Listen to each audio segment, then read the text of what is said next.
या सुसंस्कृत महाराष्ट्रामध्ये विधानसभेचा एक निर्लज्ज सदस्य पुन्हा एकदा बरळला। जे आमचे नेते जयंतरावजी पाटील साहेब यांनी लोकनेते राजाराम बापू पाटील यांच्या पोटी जन्म घेतला। जयंतराव पाटील साहेब एक सुसंस्कृत नेते आहेत। आजपर्यंत हा सदस्य टोपीचंद सगळ्यांच्यावरती टीका करतो, कारण टीका करणं हा त्याचा धंदा आहे। पण एवढं सिरियस आम्ही त्याला कधी घेत नाही।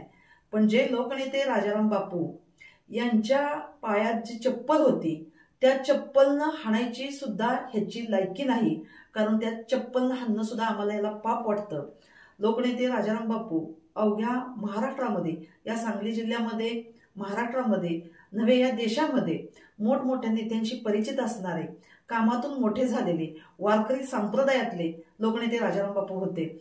ज्या जतचा हा विधानसभेचा सदस्य म्हणून वावरतोय त्या जतमध्ये लोकनेते राजाराम बापूंना आज सुद्धा देवघरामध्ये आणि घराघरामध्ये पूजनीय आणि वंदनीय मानलं जातं। जतच्या विकासामध्ये लोकनेते राजाराम बापूंचं योगदान, शिक्षणापासून पाण्यापर्यंत केलेली चळवळ आजही महत्त्वाची मानली जाते। आणि त्यांच्या पावलावरती पाऊल ठेवून जयंतराव पाटील साहेब काम करतात। आणि ह्याचं काम नाही फक्त बरायचं असते ह्याला, आणि जतमध्ये जाऊन साहेब काम करतात याचं याला वाईट वाटतं। खरं तर हा एवढा निर्लज्ज माणूस आहे, ज्या जयंतराव पाटील साहेबांना विचारतोय त्या जयंतराव पाटील साहेबांचे वडील एकच आहेत। त्यांनी राजकारणामध्ये नेहमी एकाच व्यक्तीवरती निष्ठा देऊन त्या ठिकाणी काम केलेलं आहे।